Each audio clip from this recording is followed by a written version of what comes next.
9 again. What happened? Withdraw already. Who? Who withdrew before start?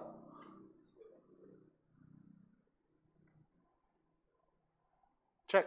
Everyone ready or not? How come one withdrew?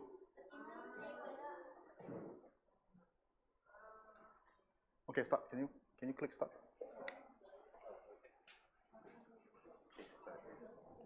Yeah. Okay, start. Come. Let's play. Okay, no cheating, huh?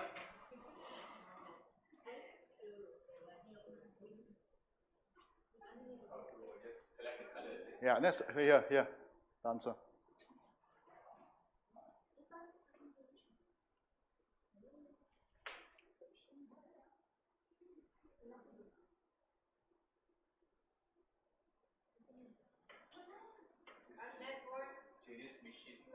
Three correct.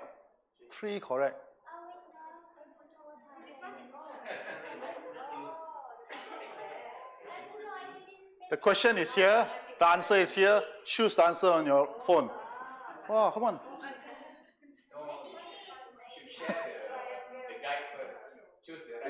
Oh, you want to do the traditional way, paper and then 2B circle, or you want?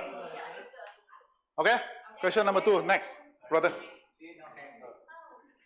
Okay, never mind. Who is leading? Nick is leading. Wow, mashallah. Okay. Okay, next.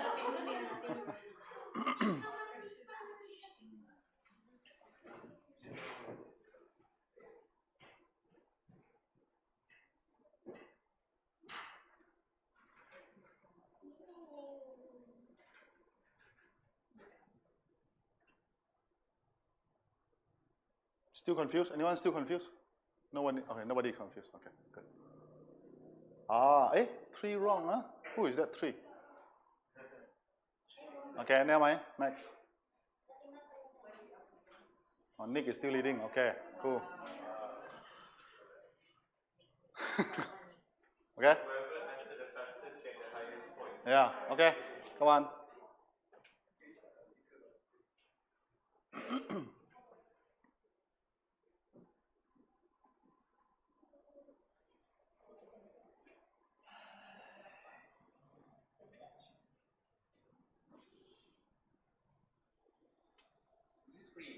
Yeah, free. That's why. Very good. Okay, very good. See, as a teacher, I'm happy. Next.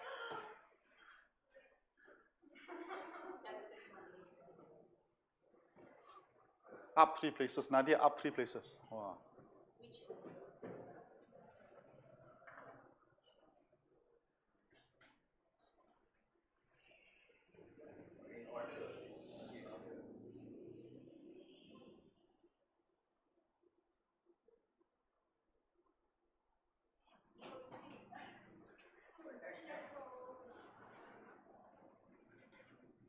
Wow, 2 correct only.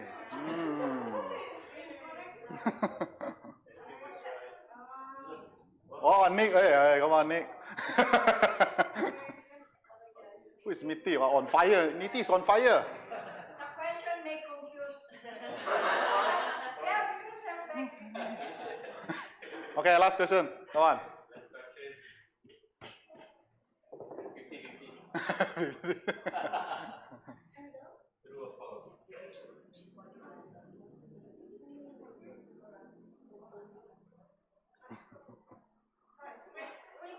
Okay. Come on, wait. Come on, quick. Wait. Okay. 2 wrong. Huh? Okay, finish. Okay, who's number 1? Mitty. So who is Mitty? Come on. Mitty, where is Mitty? You are Mitty? Wow, mashallah. Are you Muslim? You are Muslim? Oh, not Muslim, number 1. First prize.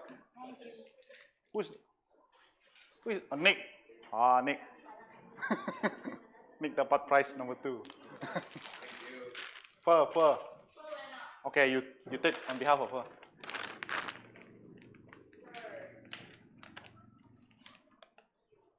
Okay, who enjoy this game? enjoy. Nobody enjoy. Everyone enjoy. Very good. One more. See? Okay, good. Alhamdulillah. So you missed it. Okay. The whole point of having this game is because many times when I teach, when I ask questions, nobody answer me. So I don't know whether you learn or not. So I create this quiz. This website is actually very good. You can take this website, kahoot.it or .com. You can create, it's free. Yeah, you can create. Yeah, good training, good for, yeah, it's free. You can buy also for more complicated one. This is very basic one. Yeah. And we realize people nowadays, they like to play with their smartphone. So this is the best way to interact with students. Yeah, you can put pictures. Yeah. You can put pictures. Okay?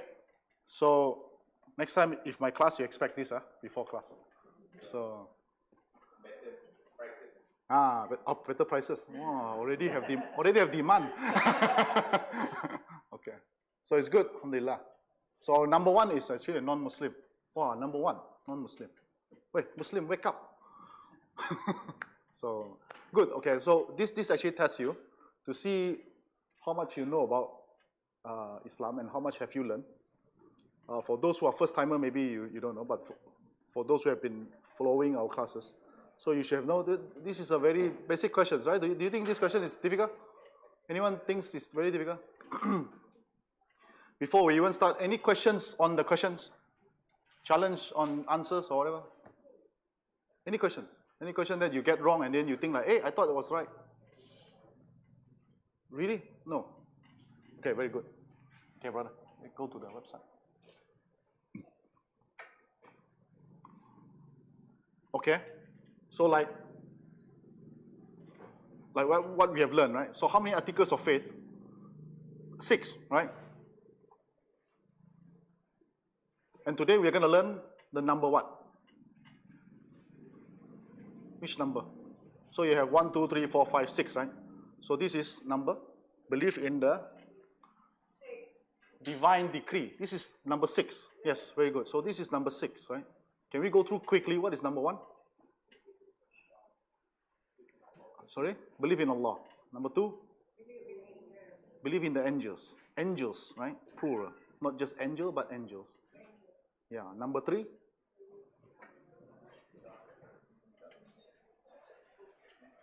Sorry? Believe in the holy books, yes. The divine books, right? Not just the Quran. The last question was, so there was a false statement, right? Muslims do not just believe in the Quran only. We believe in all the holy books. Then after that, number 4, we believe in all the messengers, not just Prophet Muhammad. Yeah, all the prophets. All right? Then number 5, we believe in the day of judgment. There will be a day when all of us will be judged, right? And then this is the last one, the divine decree. The divine decree, or in Arabic they call qadar. Right? So today we're going to talk about this. And as you can see, the lesson, this is part 1. We have part 1 and part 2. Why? Because actually this is a very, I wouldn't say very, but it's a complicated subject. Right? Many people has many doubt on this. And this is one of the articles of faith many Muslims fail to believe. Okay, so we're going to talk about part 1 today, inshallah. Okay, shall we? So the prerequisite for this lesson is you must know the pillars of Islam and also the articles of faith. We have tested just now, right? So we have tested just now, the Kahoot test. So you have tested your prerequisite on this. The objective is to realize the importance and emphasize the emphasis laid down by Islam with regards to belief in divine decree or the qadr. Yes, so we need to learn about the importance and the emphasis. What is so important about this belief, right? Then the next is to learn the first 2 components that belief in divine decree entails. So today we're going to talk about only the 2 components because there are 4 components in believing in these articles of faith. But today, we are going to talk about only two, if we can finish. Number one is to believe that Allah's foreknowledge is all-inclusive and complete. That's the first component. Number two, that Allah has recorded everything in the preserved template. These are the two components on it, right? And then as usual, every lessons, we will learn some Arabic terms. Why? Because the religion, the Quran is revealed in Arabic. And the Prophet is an Arab. And he spoke Arabic. So it is important to learn some of the Arabic terms. Because some of the terms cannot be translated. Right? So we need to learn. And in the lessons, throughout the lessons, the author will just maintain the Arabic term without translating it. Okay? So the first one is qadar. So qadar is divine decree. What is divine decree? We're going to learn, inshallah. Okay? Number one is al-lawh al-mahfuz. This is the preserved template. What is this? Again, we're going to learn about it. Don't worry. Because this is one of the second component. We're going to learn about what is this al-lawh al-mahfuz. Okay? Before we continue, any Arabic terms that you want to ask, that you have always heard people talking, you have question about it? Anything? Anyone?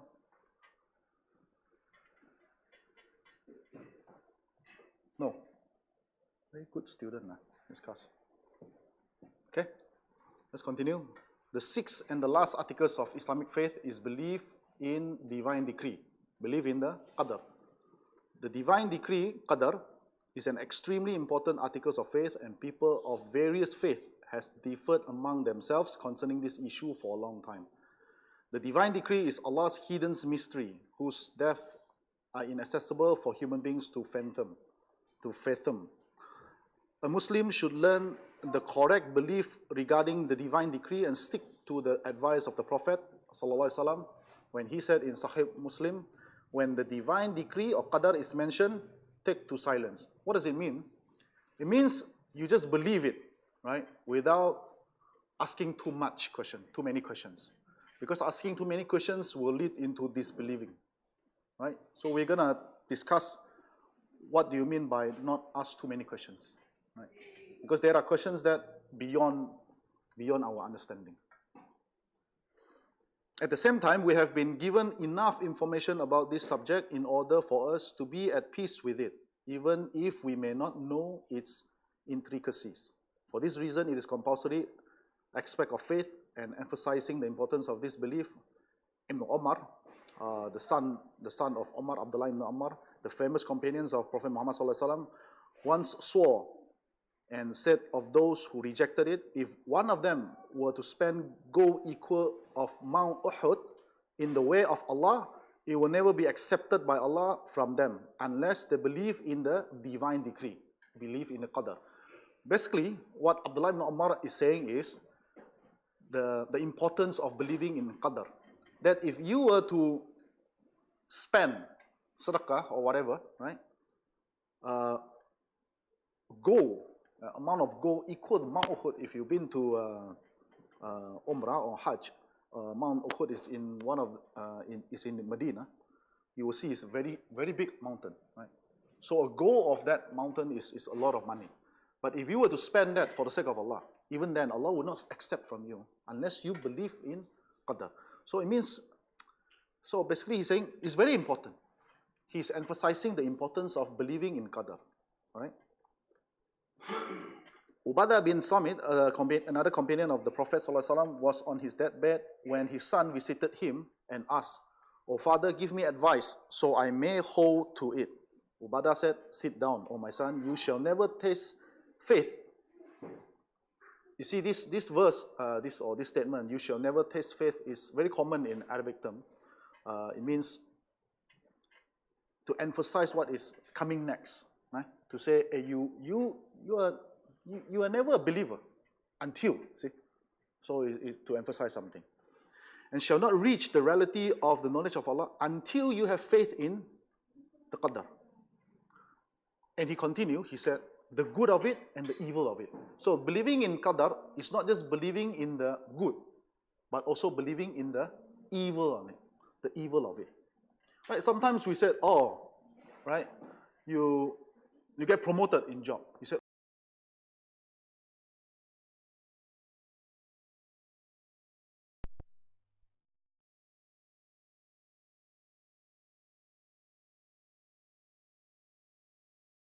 why in my family? People start complaining. Or the other way around.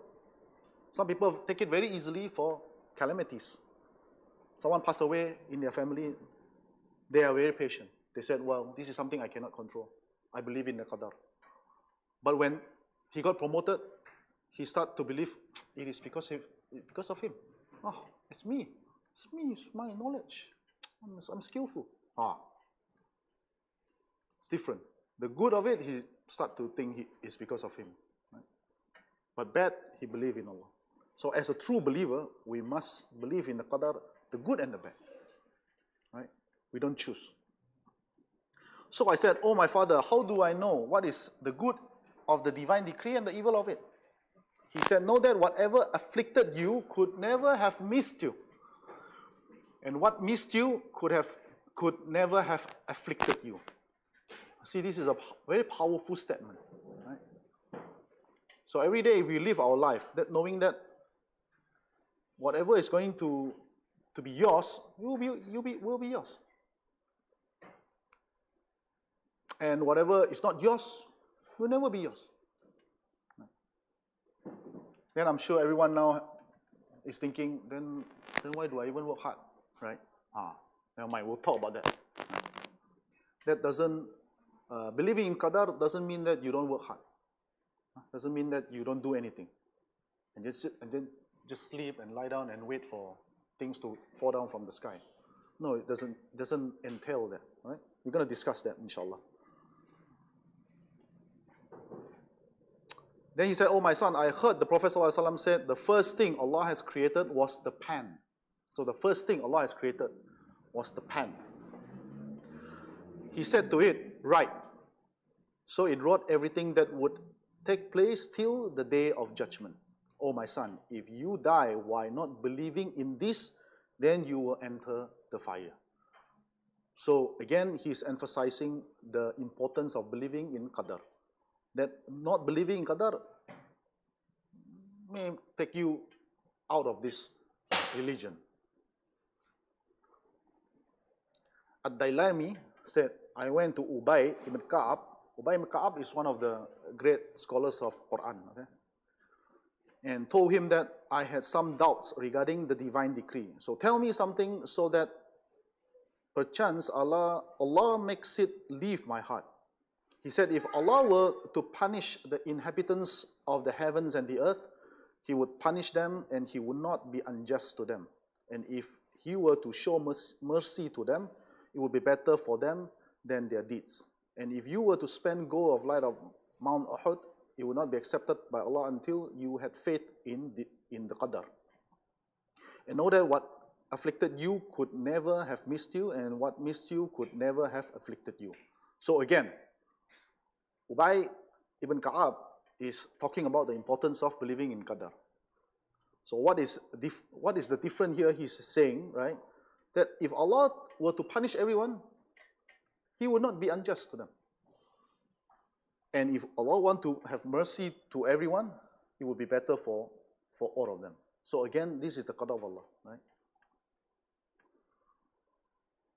So he went to Abdullah ibn Mas'ud, who told him the same thing.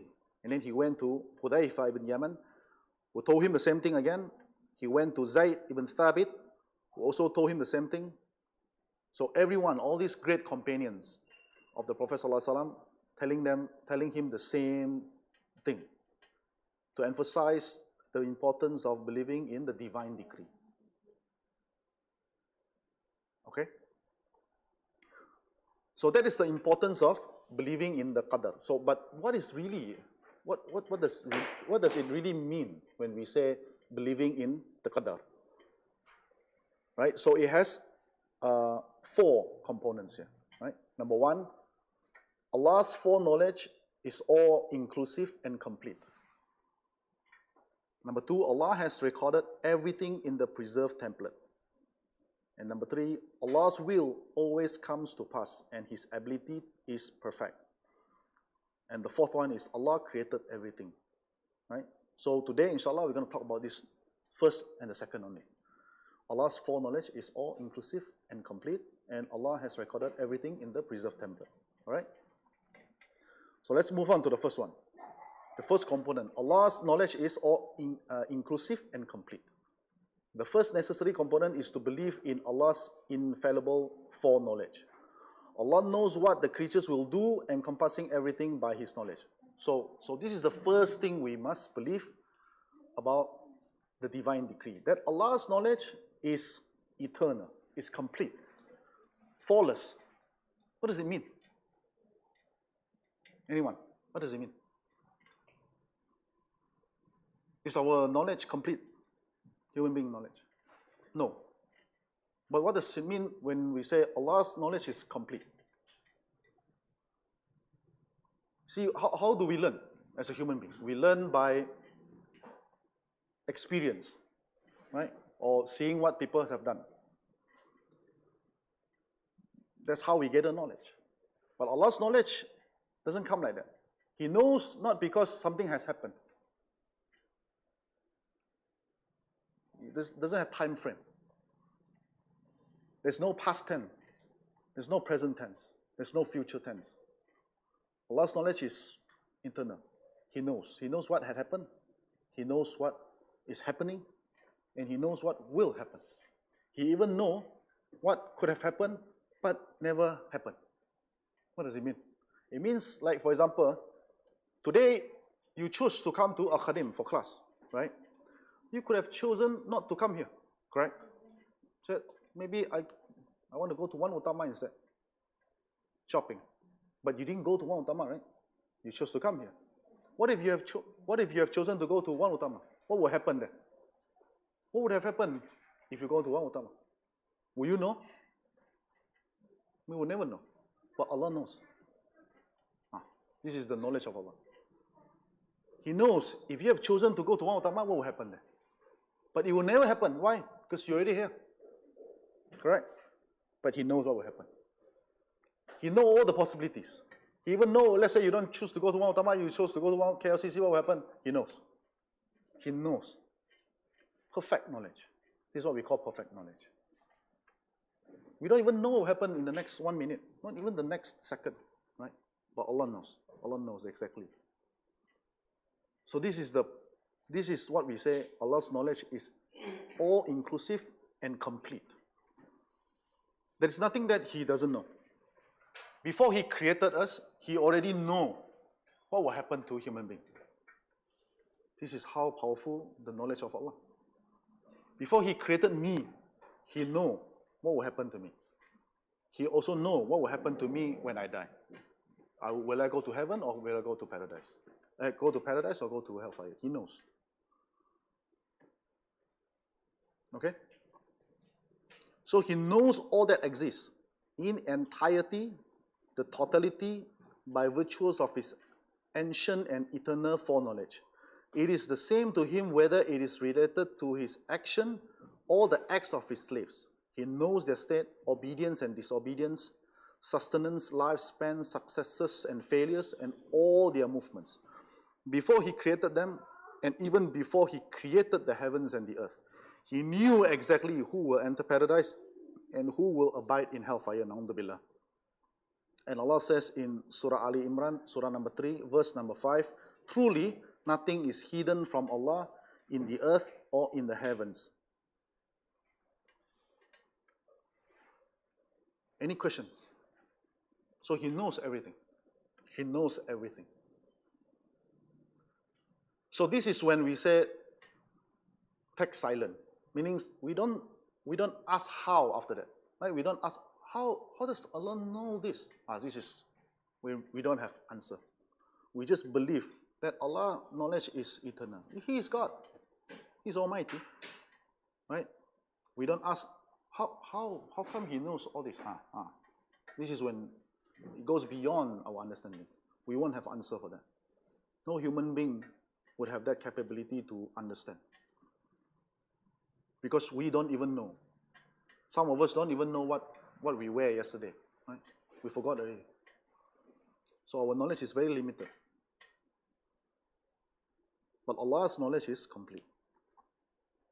He also said in Surah Al-Hajj, Surah chapter 22, verse 70, Do you not know that Allah knows all that occurs in heavens and on earth? So Allah is asking us, in this verse, Allah is asking us, don't you know that Allah knows everything? He even knows what we are thinking in our heart, where we hide from everyone else, right? How I think of you, how you think of me, I don't know, but He knows, right? Whoever refuses it denies Allah's perfection, because the opposites of knowledge is either ignorance or forgetfulness. It would mean Allah would have been mistaken in His knowledge, foreknowledge of future events. He will no longer be omniscient. Both are deficiencies which Allah is free of. When Pharaoh asked Moses, so Pharaoh, he asked Musa alayhi salam. It's recorded in the Quran, in Surah Al-Taha, verse 51 and 52, when Pharaoh said, what are the generations of old? And Musa alayhi salam replied, said, the knowledge thereof is with Allah in a record. My Lord is neither unaware nor He forgets. So Musa alayhi salam, he reminded Pharaoh, because Pharaoh challenged him. So what is the generations of all? He said, these are the knowledge with Allah. I wouldn't know. And my Lord, Allah, he's neither unaware nor He forgets. So he's reminding Pharaoh that Allah, He's not like He forgets. No, He doesn't forget. He knows. And He's aware of what had happened.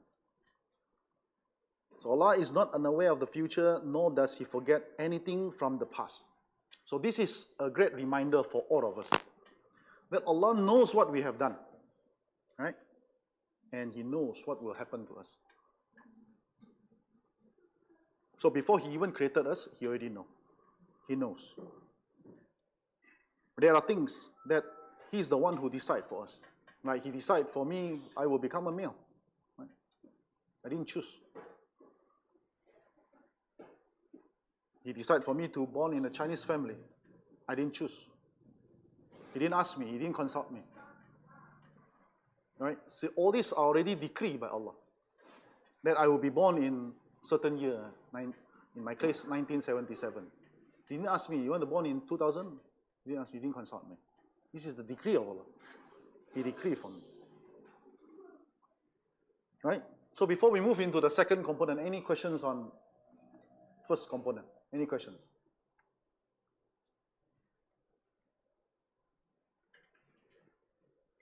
No questions? Everyone agree? Everyone agrees that Allah's knowledge is perfect? Okay, then let's move on.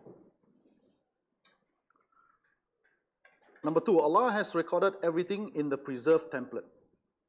The second necessary component is that Allah has recorded everything that will occur until the day of judgment in the preserved tablet. The lifespans of all human beings are written, and the amount of the sustenance are portions. Okay, so if you remember, the first thing Allah has created is the pen, right? That's the first thing that Allah has created, is the pen. And He asked the pen to write. Where did He write on? He write on the preserved tablet. So everything is written until the end. So that is written. When it's written, it will happen. That is the decree of Allah. Right? So the lifespans of all human beings are written. The amount of sustenance are portioned. So all of us, how long we will live in this world, already written down.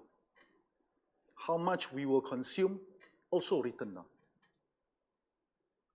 The Chinese has this saying that whatever rizqi you have, yeah, is already decreed by Allah. You will not die until you consume every single thing. It's true. that the Islam teaches us that we will not die until we have consumed every single sustenance that has been apportioned for us. Eternal selections and condemnation were written for all humanity before they were created. Of their own will, they went out. Of their own will, they fell. And because their fall was foreknown, so it was written. Everything that is created or occurs in the universe is according to what is recorded there. Allah has said, do you not know that Allah knows what is in the heaven and the earth? Indeed, that is in the record. Indeed, that for Allah is easy. Right? So everything is written. So whatever we choose to do is already written down. How does it work? How does it work? Like for example, I choose to come to Al-Khadim today, but it's already written down. And this is why it happened. How does it work? So Allah knows. Remember the first component. Allah knows. Allah knows what I will choose. Correct? Because He knows. Why? Because His knowledge is complete. He knows before He has even created me. He knows what I will choose.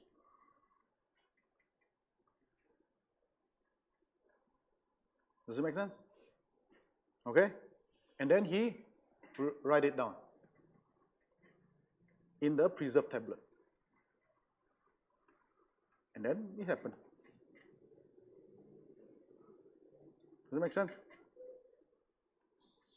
Does it make sense? Okay? So if I choose to do bad things, then Allah also write it down. Then it happened. Does it make sense? Does it make sense? Same thing also. So why will Allah allow me to do bad things?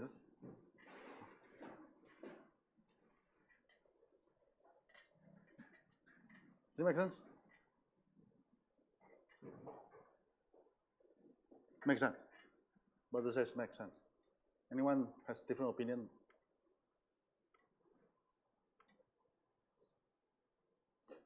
Yes or no? Yes. Correct. Yes.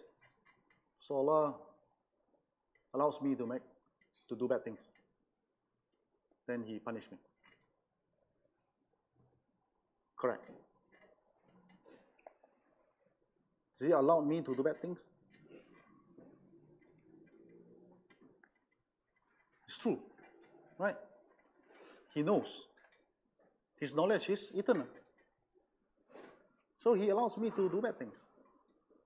But does it mean He agrees? See, this is the difference, right? So we must understand that yes, the knowledge of Allah is complete.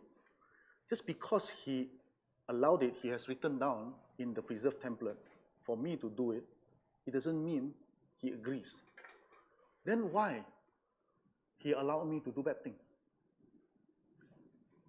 There is a wisdom behind it. That you and me, we will not understand. We will not understand.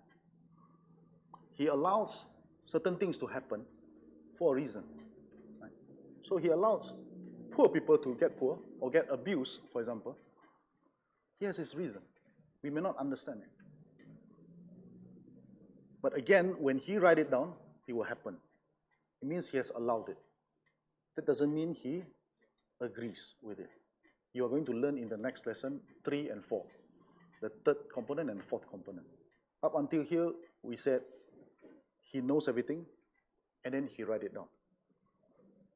All I can tell you is the preview for the next lesson is whatever He has written down, it will happen. Nothing will change. Whatever is written down in the preserved tablet, it will happen. So the question we always get is, if it's already written down that I will go to hellfire or paradise, then why am I still doing things? Then why am I still doing what I'm doing? Right? Why do I do good things? If I'm already destined to go to hellfire, for example, why do I do good things then? The question is, do we know? Do we know we go hellfire or paradise? Anyone knows? Anyone have seen this preserved template?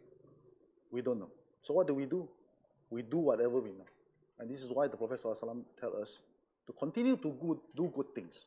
Continue to be righteous. Continue to be righteous. The point is not to challenge, to find out what has written for us. The point is to do whatever we can, we know. Just continue to do good. Continue to be righteous. Does it make sense? Does it make sense? Right? And continue to stay away from evil. That's what we can do, because we don't know what's next. We don't know what's next. But what we do know is there are signs telling us that if you do good, you are going to end up in paradise. If you do bad, you are going to end up in hellfire. So that's what we know. Right? So people who choose to do evil and say, I already destined to go to hellfire, so I just continue to do bad things. This is also, then it is also written that you will continue to do bad things. Right? So since we don't know what will happen, then our job here now is to continue to be righteous. And then whatever evil happened to us, then we say, this is the decree of Allah. Give you one example, right? You want to go to the masjid, the mosque, to pray. On the way, something happened, accident. You couldn't go to the masjid to pray. And this is when we say, this is the decree of Allah. We continue to do good, but there's something happened, stop us from going to the masjid. We said, it's okay. Qadar of Allah. But you don't say, I want to go to the bar. Then something stop and not, and stop you from going to the bar and get drunk. And then you said, Allah wants, so I'm not going to be punished, Oh, but you choose to go to do bad things, right? So you continue to be righteous and let the decree of Allah take place, whatever it is, good or bad. And you accept the qadar. Our job here in this world is to try our level best to be the best Muslim. Right? If you read Surah Al-Kahfi, Surah number 18, right? There are stories. There are at least the stories of Khidir and Musa alayhi salam. If you read go back today, read Surah Al-Kahfi. There are 3 stories regarding Musa and Khidir, and that in that 3 stories tell us about decree of Allah perfectly.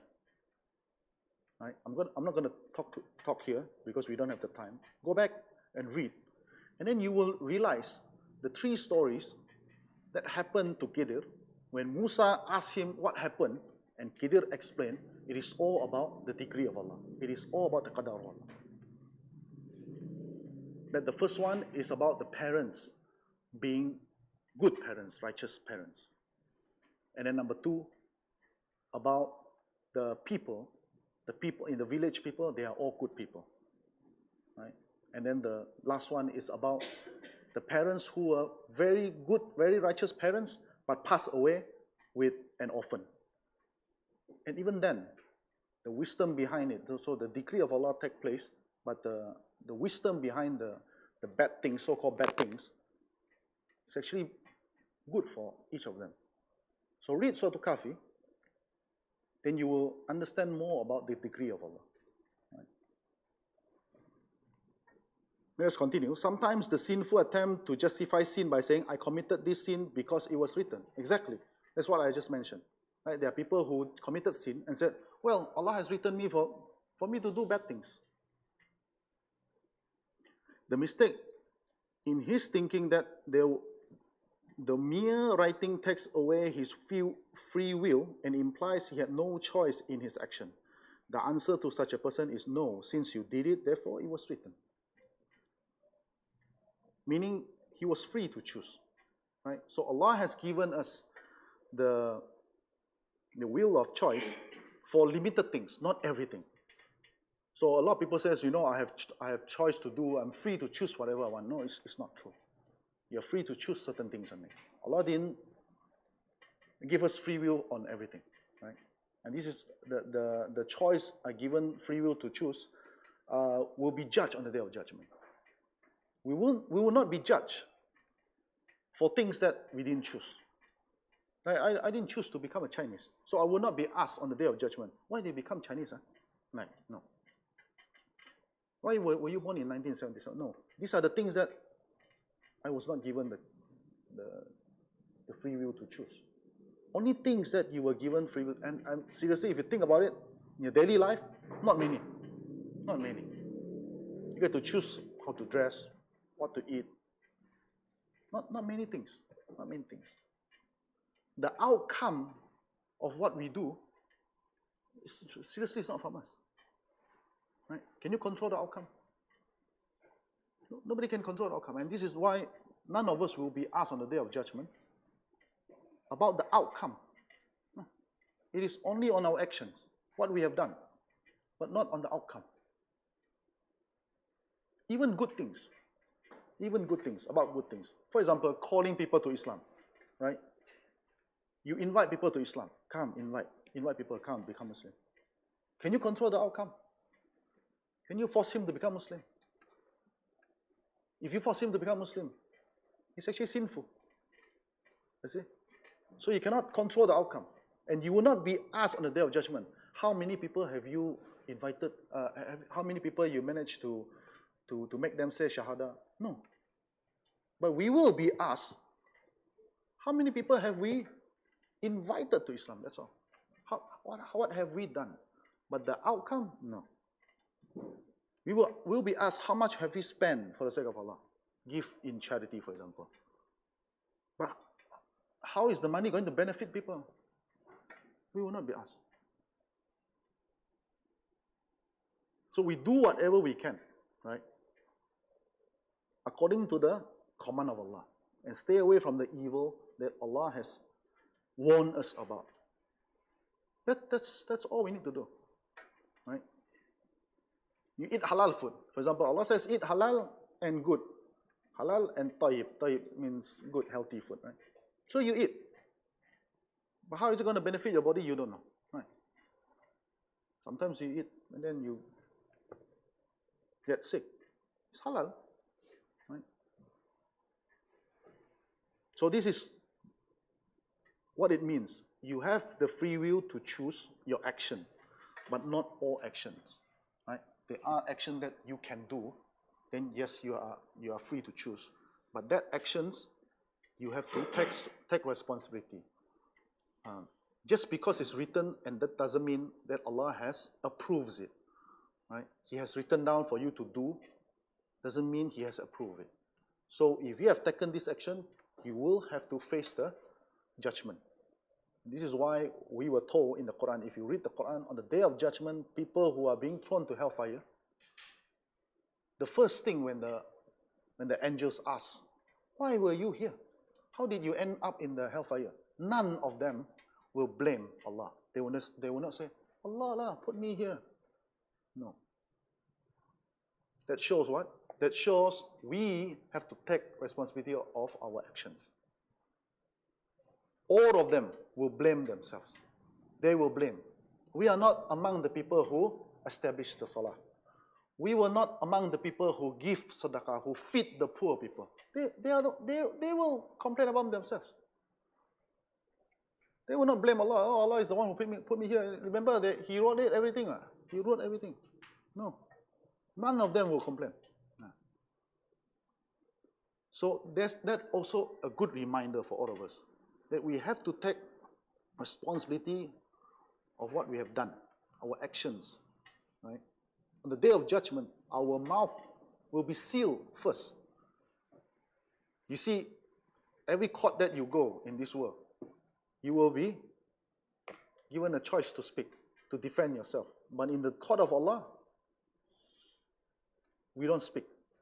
All of our mouth will be sealed. So what will speak? Anyone knows? What will speak on behalf of us?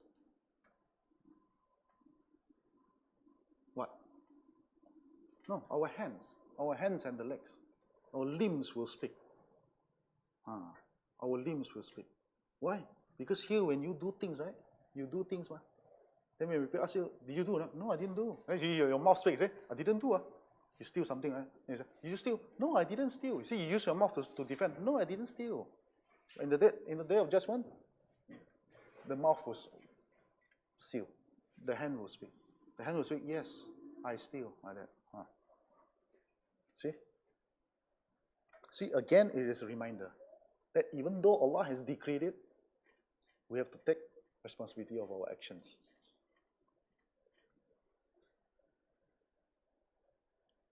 In the time of Umar al-Khattab, the second Caliph of the Muslims, after the passing away of the Prophet ﷺ, one of the guy was caught stealing. And then he was brought to Umar. And then the thief said, Umar, you cannot chop off my hand. You cannot chop off my hand. So in Islam, the thief will be chopped off the hand, right? So you cannot chop off my hand.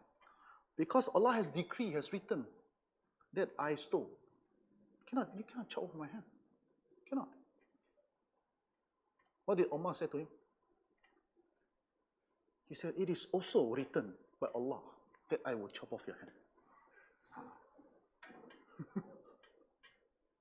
See, this guy is trying to justify his sinful act. Today, if you go to the court, if you say that, no, hey, come on, it's written. That's why I do this. You think the judge will let you go? See, even this, it does not apply in this world. So what about in the hereafter? Right? So again, it is a great reminder that we don't justify just because Allah has written down that He will approve everything.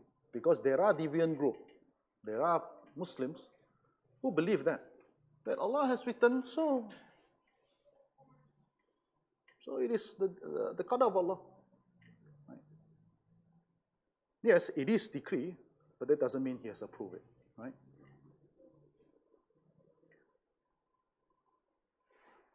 So what was written was simply the choice that He would take, made known to Allah by His foreknowledge without denying His free will.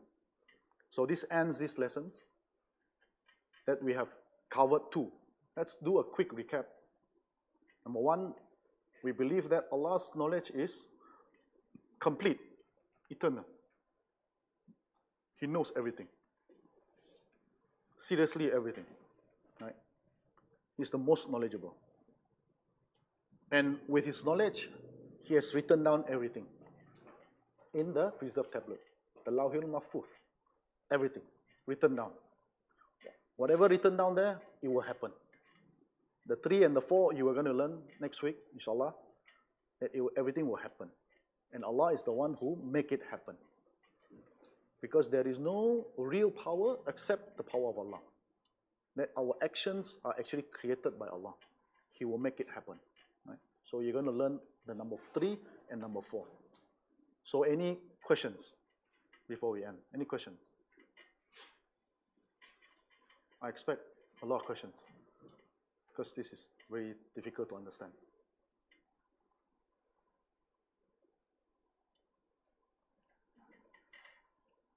So let's say you do good things.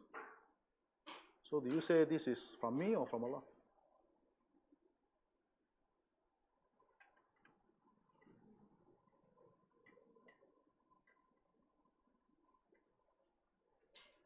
So out of humility, we say this is from Allah. Right? Will you get rewarded for doing good things? Yes, Allah promised you get rewarded. So you see, this is a very, very great reminder also. That Allah, it is Allah who allowed us to worship Him. And He is the one also reward us. Subhanallah. Can you imagine? The most loving God. He allowed you to worship Him, and He will reward you after that. Who would do that? Huh? Right.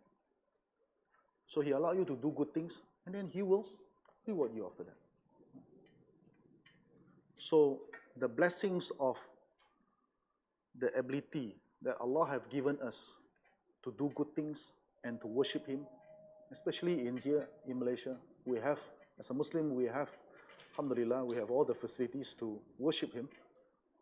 We should really take it seriously, take advantage of it, and don't take it for granted. I have traveled many places. Recently, I've traveled to Tanzania. I've seen the Muslims over there. The conditions in Tanzania is very bad, very poor. Right? I remember I went to one of the Islamic schools, children's schools. The children sat on the floor. When I say sat on the floor, means sat on the soil. That's it. Then you have a very, just a simple wall, that's it. Alhamdulillah, look at here today. We in Malaysia study in a very nice condition with aircon. Right? So take advantage of it. Right? And worship Allah in the best manner. Right? But there, they don't have that kind of facilities. But yet, they worship Allah. Yeah. The masjid at night, there is no light. So we have to turn on, using our handphone, turn on the torch, each of us, to light the masjid. That's how we pray. But yet, the masjid is filled with people. Today we go to the masjid here, nice carpet, nice aircon, but the masjid is not filled with people. Sad. Right? So, learning the decree of Allah is very important, right? So that we will appreciate what we have and continue to be good. The whole point, like I say, is to try our level best to be righteous and stay away from evil. Right? And your effort to be righteous will not affect you in this world, but it will also affect the people after you, your children, your grandchildren. Read Surah Al-Kahfi, you will know. Right? One of the orphans,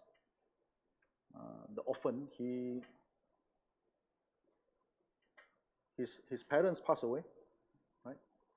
And underground of his house, buried a treasure that belongs to him as an orphan. But he's just a young child.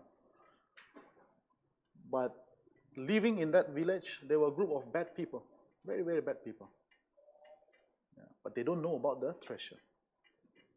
So one day, Khidir passed by, and they saw the village, the wall is collapsing.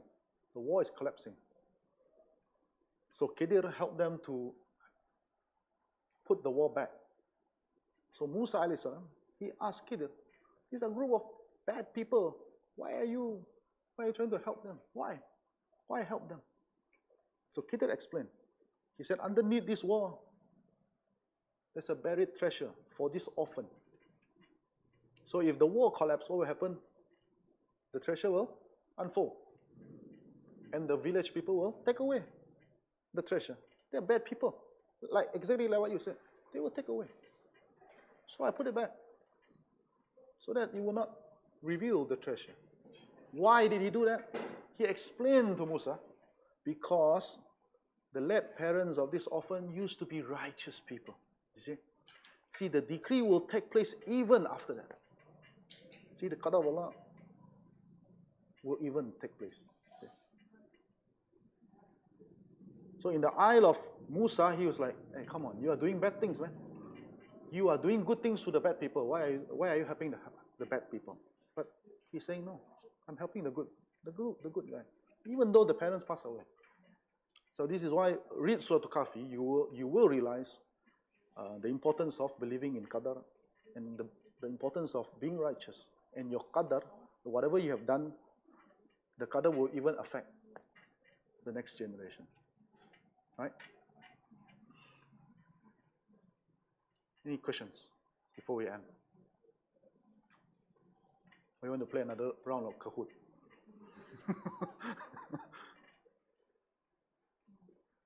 No questions? Really? Any questions? Not just about this this topic. Any questions before we end? Any not yet Muslim here? Not yet. 1, 2, 3. Any questions? questions? You got number 1 prize. Alhamdulillah. Okay?